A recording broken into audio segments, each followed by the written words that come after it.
sebentar Pak, kalau mana kami jadi. Cuma tidak itu apa aja, Bon? Oh. Baik. Mungkin teman Pak, tentang persoalan lahan mungkin Pak. Ya. Mungkin apakah persoalan tanah kita sulit di sini atau masyarakat masih ada yang... Ya, persoalan tanah di sini relatif tidak begitu sulit. Hanya persoalannya mungkin perlu sosialisasi yang lebih mendalam, perlu penanganan pendekatan budaya.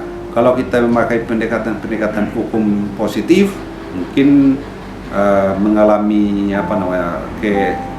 kurang pahaman lah masyarakat. Tapi dengan pendekatan budaya, mudah-mudahan itu selesai persoalan lahan.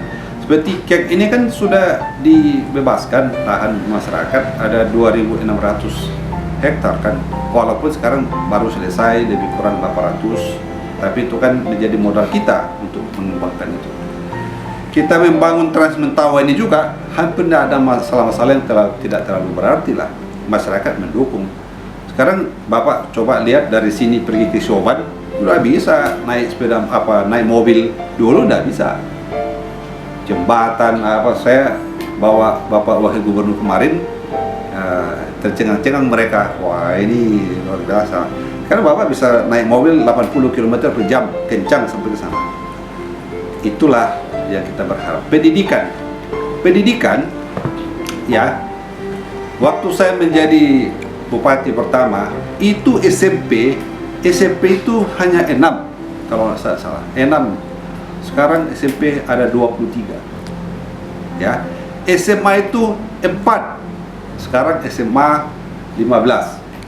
Puskesmas hanya 4 atau berapa, sekarang ada 15 puskesmas. Nah, inilah sekarang kita sekolahkan anak-anak Mentawai ke perguruan tinggi di Jawa, ada 730 orang sekarang kita sekolah, ya, untuk S1, D3 dan sebagainya. Nah, polisi, saya tanda tangan MOU dengan Polda dulu, sekarang sudah ada 30-an orang mentor jadi polisi. Dan yang membanggakan kita adalah ada 2 orang menjadi Densus 88 orang mentor. Itu tidak pernah terjadi sebelumnya. Tentara juga setiap tahun, kemarin kita terima tentara lebih kurang 6, dan setiap tahun ada terus. Karena saya tanda tangan MOU dengan Pak Dandim. Nah, hal ini juga untuk pengembangan SDM. Mentawai jangan hanya penonton saja, tapi Mentawai juga harus berkontribusi kepada bangsa dan negara ini melalui beberapa kesempatan. Polisi, tentara sudah berkembang sekarang. Sekarang mungkin tugas saya berikutnya itu adalah untuk mengembangkan lanal di sini. Di sini masih persiapan. Nah, kemarin sudah kita buat surat, ya, bikin surat dengan Pak Sekda, kita ajukan kepada Mabes supaya itu segera dibuat lanal di sini. Karena untuk menghindari pantai barat Sumatera ini, Samudra India, pencurian ikan dan sebagainya, mungkin akan terjadi hal-hal yang kita tidak inginkan. Nah, saya pikir itu yang saya mau sampaikan, beberapa hal untuk mengantisipasi dan mempersiapkan diri supaya Mentawai keluar dari 3T, sumber daya manusia, infrastruktur. Satu lagi, kalau mau Mentawai menjadi 3T, keluar dari 3T, maksud saya, satu hal yang segera harus kami perjuangkan ini adalah bagaimana terjadi pemekaran kabupaten, ya, karena kabupaten luasnya 2000 km persegi dengan sekian banyak pulau, tidak mungkin kita kelola satu kabupaten, tidak mungkin, ya. Banyak orang mengatakan bagaimana Pak Bupati soal jumlah penduduknya tuh rumusnya tuh ada gula ada semut. Kalau itu kita ada pembangunan di sini, orang akan datang, ya, pertumbuhan penduduk akan datang. Saya kasih contoh Tua Pejat. Dulu Tua Pejat ini mungkin hanya 20 kakak di bawah sana. Kita sulap ini menjadi ibu kota. Sekarang penduduk Tua Pejat lebih banyak penduduk yang lain. Bertambah penduduk sekarang.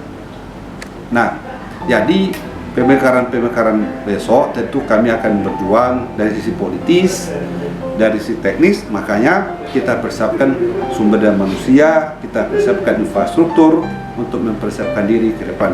Kalau begini-begini juga saya kasih contoh misalkan daerah dekat Jawa Timur itu Pulau Madura itu hampir sama lah dengan kita. Mereka ada berapa? 3 atau 4 kabupaten. Nah, Nias berapa besar pulau? Lebih besar pulau kita daripada Nias. Mereka ada 4 kabupaten, satu kota. Nah, apa kekurangannya? Sumber daya manusia kita di sini. Ya, menggenjotnya dengan sumber daya manusia. Bagaimana kami merencanakan ke depan ada anggota DPR RI dari sini untuk memperjuangkan itu. Bagaimana kami memperjuangkan suatu ketika bermimpi kita ada jenderal lah orang-orang Mentawai, kita lagi persiapkan. Maka saya bikin MOU dengan TNI Polri, bagaimana kita siasati. Dulu sebelum tahun 2012 tidak ada orang Mentawai yang sekolah di IPB Bogor, tidak ada orang Mentawai yang sekolah di UGM. Saya bikin MOU, sekarang orang Mentawai sekolah di UGM, orang Mentawai di sekolah di IPB Bogor, bahkan cum laude ada orang Mentawai yang kita sekolahkan cum laude, IP-nya 3,4. Artinya orang Mentawai bisa kok, hanya kesempatannya harus kita bawa. Itulah visi misi saya ke depan, bagaimana Mentawai itu sejajar dengan yang lain-lain. Dengan target mungkin Pak?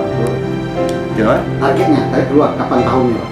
Kalau hari ini kita kan masih ya, kalau seandainya tahun 2020 24 tahun 2020 di Pak Jokowi tandatangani perpres tentang KEK, kemudian kita perbaiki SKPT, kemudian jalan Trans Mentawai ini selalu dipercepat, 2 tahun lagi selesai, Mentawai akan keluar dari 3T.